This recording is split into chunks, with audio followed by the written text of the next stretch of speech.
नमस्कार सर्वांना. दीपाज किचनमध्ये आज आपण थंडी स्पेशल आणि शरीरासाठी अतिशय पौष्टिक असणारी अशी नवलकोलची भाजी बनवणार आहोत. विशेष करून कोल्हापूर किंवा पुणे साईडच्या काही भागामध्ये हे नवलकोल मिळतात, तर त्याचीच मस्त अशी झणझणीत आज आपण भाजी बनवूयात. चला तर मग रेसिपी सुरू करूयात. इथे मी 4 नवलकोल घेतलेले आहेत. तर याची सर्व पानं मी काढून घेतलेली आहेत. तर याच्या पानांची सुद्धा तुम्ही भाजी बनवू शकता. तर हे नवलकोल माझ्या कोल्हापूरच्या मैत्रिणीने मला दिले होते. ती गावावरून आली होती. चला तर म्हटलं मस्त अशी याची रेसिपी बनवूयात.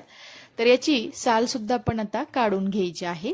तर इथं तुम्ही बघू शकता याची जी वरची साल असते ती थोडीशी जाडसर आणि कठीण असते. तर चाकूच्या साह्याने त्याला आपण पूर्णपणे काढून घ्यायचं आहे. तर त्या अगोदर आपण दोन्ही साईडची याची देठं काढून घेतलेली आहेत आणि साल सुद्धा अगदी अलगदपणे याची निघाली जाते. आपण काढून घेऊयात आणि त्यानंतर अगदी बटाट्याप्रमाणे याची आपण फोडी करायची आहेत. तर नवलकोल हे विशेष करून थंडीच्या दिवसामध्ये येणारी भाजी आहे आणि विशेष करून भारतामध्ये महाराष्ट्र, गुजरात, मध्य प्रदेश तसेच आंध्र प्रदेश, पंजाब या भागामध्ये हे पीक घेतलं जातं आणि महाराष्ट्रात म्हणाल तर तुम्ही कोल्हापूर साईडला आणि पुण्यात सुद्धा हे नवलकोल याचं पीक घेतलं जातं. याला गाठकोबी सुद्धा म्हणलं जातं किंवा काही भागामध्ये याला अलकोल किंवा काही जण याला नवले सुद्धा बोलतात. तर इथं तुम्ही बघू शकता 4 नवलकोल त्याच्याशा बटाट्याप्रमाणे मी बारीक फोडी करून घेतलेले आहेत. यामध्ये आपण पाणी घालायचं आहे आणि त्याला स्वच्छ असं आपण धुवून घेऊयात.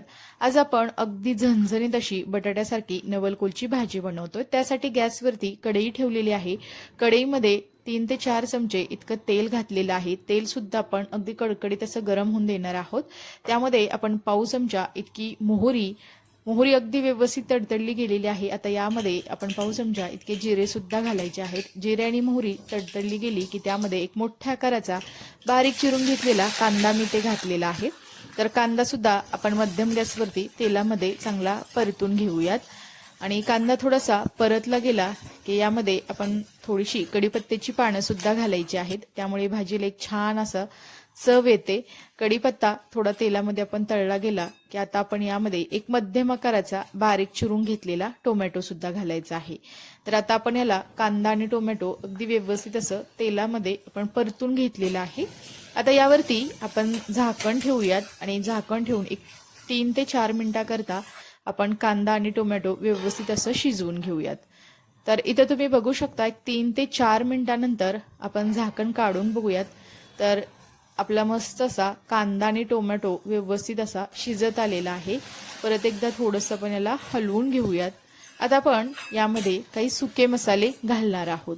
तर विशेष करून नवलकोलची सुक्की भाजी किंवा याचं सॅलड किंवा याचं सूप सुद्धा बनवलं जातं.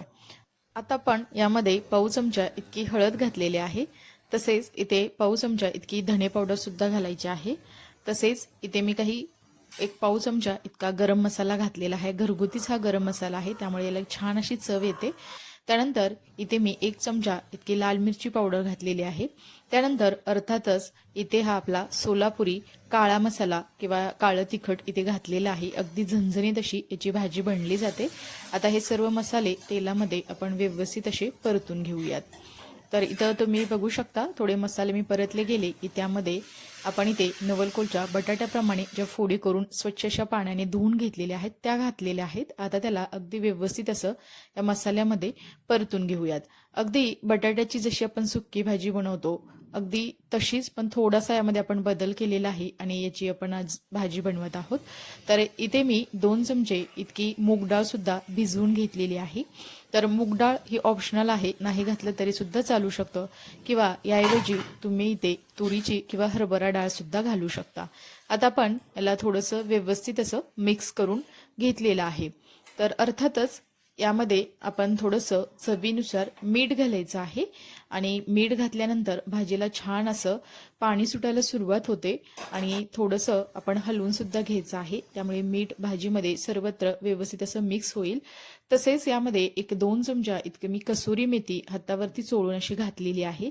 त्यामुळे भाजीला चव अप्रतिम येते. थोडंसं मिक्स करून घेऊयात. त्यानंतर यावरती झाकण ठेवून आपण एक 2 ते 3 मिनिटाकरता याला छान अशी एक वाफ काढून घेऊयात. तर इथं तुम्ही बघू शकता एक 3 ते 4 मिनिटानंतर याला मस्त अशी वाफ बसलेली आहे. परत एकदा आपण याला हलवून घेऊयात. तर आता आपण यामध्ये थोडासाच अगदी पाण्याचा वापर करणार आहोत. तर मसाले करपू नयेत आणि हे नवलकोल अगदी व्यवस्थित असे शिजले जावेत यासाठी अगदी थोडंसंच मी 2 ते 3 चमचे इतकं पाणी घातलेलं आहे. आणि परत एकदा त्याला व्यवस्थित असं आपण मिक्स करून घेऊयात. आणि आता आपण यावरती झाकण ठेवून एक 3 ते 4 मिनिटाकरता आपण याला मध्यम गॅसवरती असंच शिजवून घेऊयात. तर इथं तुम्ही बघू शकता याला छान अशी उकळी आलेली आहे आणि याला पाणी सुद्धा सुटलेलं आहे. तर थोडंसं याला आपण परत एकदा हलवून घेऊयात. तर इथे आपण याच्या फोडी शिजलीत का ते चेक करून घेऊयात. तर इथे तुम्ही बघू शकता मी याला थोडंसं चमच्याच्या साह्याने चेक करून घेते. तर अगदी व्यवस्थित असे नवलकोलच्या फोडी शिजल्या गेलेल्या आहेत. म्हणजे इथे आपली ही मस्त अशी भाजी बनवून तयार आहे. अर्थातच वरून थोडीशी आपण बारीक चिरून घेतलेली कोथिंबीर घालायची आहे आणि परत एकदा त्याला व्यवस्थित असं आपण यामध्ये मिक्स करून घेऊयात. इथे ही आपली झणझणीत अशी थंडीसाठी स्पेशल असणारी ही नवलकोलची अतिशय पौष्टिक असणारी ही भाजी आपली बनवून तयार आहे. गरमागरम बाजरीची भाकरी वरून थोडंसं याला तूप लावून त्यासोबत तुम्ही खाऊ शकता किंवा ज्वारीच्या भाकरीसोबत किंवा तुम्हाला आवडत असल्यास तुम्ही चपातीसोबत सुद्धा ही भाजी खाऊ शकता. एकदम मस्त अशी याची चव लागते. याचा फ्लेवर सुद्धा अगदी वेगळाच येतो आणि खायला एकदम चविष्ट अशी ही नवलकोलची भाजी बनवून तयार होते. ही रेसिपी तुम्हाला कशी वाटली हे मला तुम्ही नक्की कमेंट्समध्ये सांगा. रेसिपी आवडली असेल तर न विसरता दीपाज किचन यूट्यूब चॅनेलला लाईक, शेअर आणि सबस्क्राईब करा. धन्यवाद.